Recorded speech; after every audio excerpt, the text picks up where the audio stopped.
Baik, selamat pagi. Assalamualaikum warahmatullahi wabarakatuh. Hari ini kita akan melanjutkan materi kemarin. Kemarin saya sudah berjanji bahwa kita akan membahas materi tentang kelautan dan perikanan. Nah, kali ini saya akan melihat rencana strategis dari atau KKP, Kementerian Kelautan dan Perikanan. Jadi dari rencana strategis yang ada di kementerian ini nanti kita bisa mengkritisi, bisa melihat satu dan lain hal yang kira-kira nanti kita bisa diskusikan dalam forum di WA nanti. Ya, saya langsung saja, saya kira untuk yang visi misi sampai sasaran pokok ya, di sasaran pokok kemudian nanti program-programnya apa itu bisa dibaca. Tapi saya mau fokuskan langsung pada kerangka pembangunan strategisnya. Nah, kalau kita lihat ada 5 fokus yang akan dibawa oleh Kementerian Kelautan ya. Yang pertama adalah fokus pembangunan manusianya. Artinya mulai dari nelayan dan seterusnya ada di sini program-programnya. Kemudian fokus pembangunan ekonominya, pangan, energi, pariwisata, ekonomi kreatif, industri manufaktur, kelautan dan kemaritiman. Nah, di sini nih nanti yang masuk pada kita akan diskusikan lebih lanjut. Saya kira ini juga nanti bisa dibaca ya karena ini masuk pada visi Indonesia, visi presiden lah, artinya breakdown dari visi presiden. Saya kira ini saya skip. Nah, ini 7 agenda pembangunannya presiden. Yang masuk di Kementerian Kelautan itu ini memperkuat ketahanan ekonomi dan pertumbuhan yang berkualitas ya, meningkatkan sumber daya manusia yang berkualitas, membangun lingkungan hidup, ketahanan bencana dan iklim, memperkuat stabilitas polhukam dan transformasi pelayanan publik.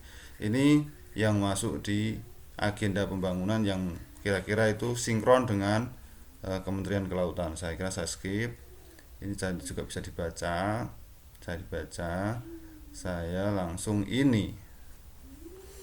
Isu strategis dan arah kebijakan kemaritiman dan kelautan dalam RPJMN.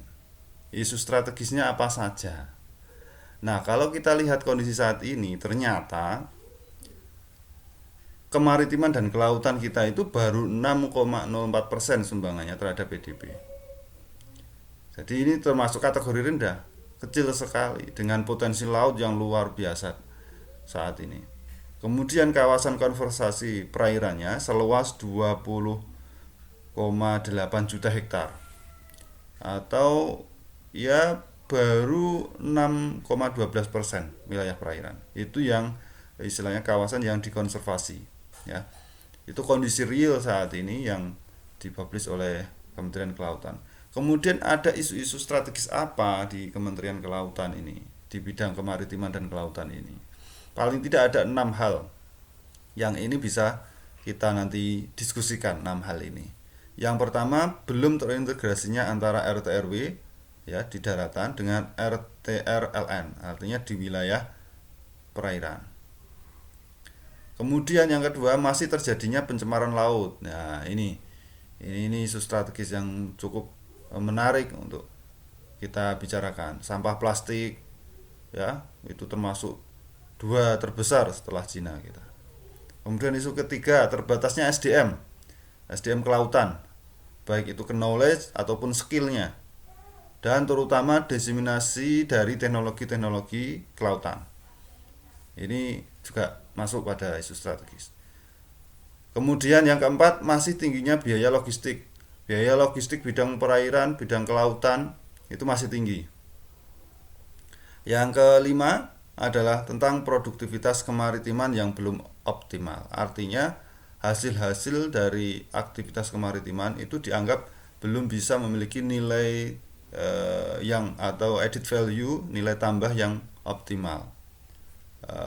Yang keenam, ini masih tingginya tingkat kehilangan kehati atau uh, biodiversity loss, atau dalam hal ini ya hayati alam yang ada di laut itu, baik tingkat ekosistem ataupun jenis maupun genetiknya.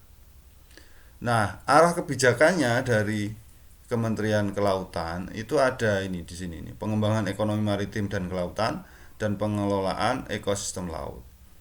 Pengembangan ekonomi maritim ada 5 arah kebijakan, mulai dari pengembangan klaster industri perikanan dan kelautan, pemantapan sarpras perikanan termasuk pengembangan sistem rantai dingin, termasuk penguatan aksesibilitas dan daya saing destinasi unggulan pariwisata bahari, ya, ada di 24 lokasi. Kemudian optimalisasi pemanfaatan produk lautan, pengembangan konektivitas laut, itu ada yang pengembangan ekonomi maritim.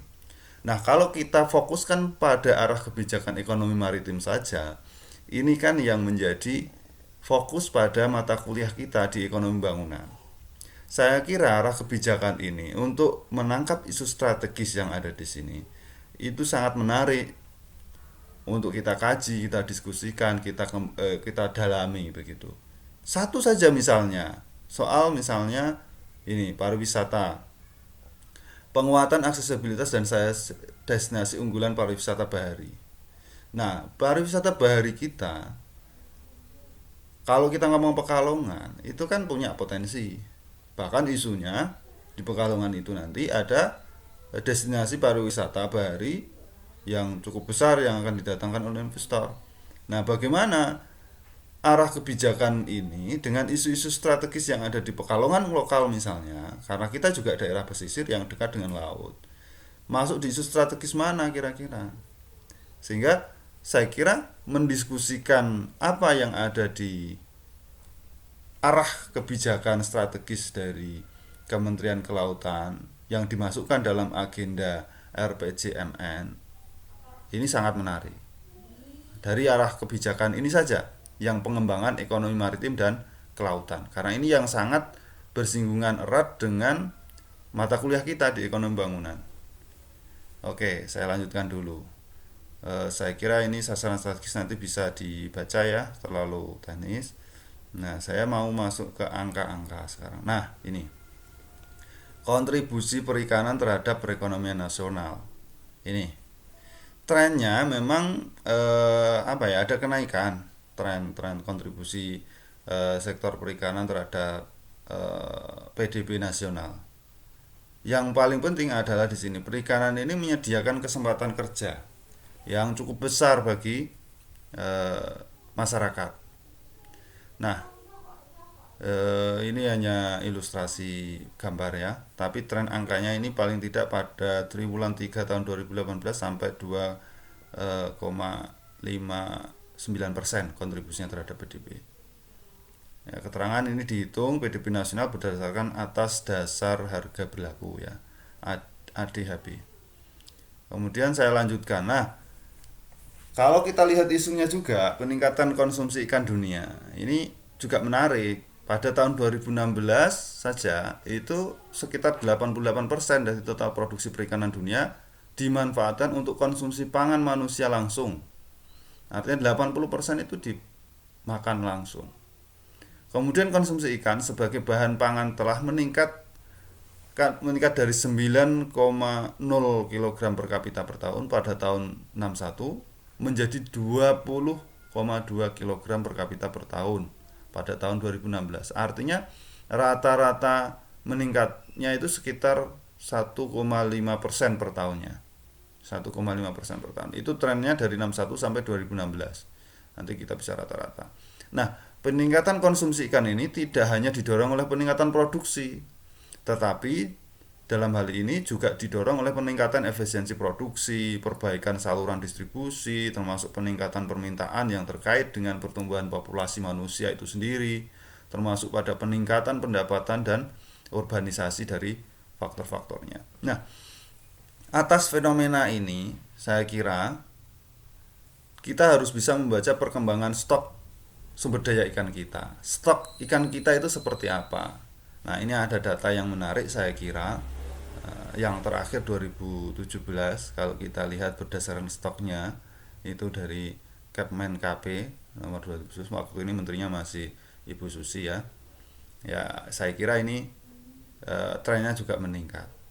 Nah, dari data dan isu-isu inilah kita nanti bisa berdiskusi, bisa mendalami lebih dalam. Saya kira itu video singkat saya. Nanti kita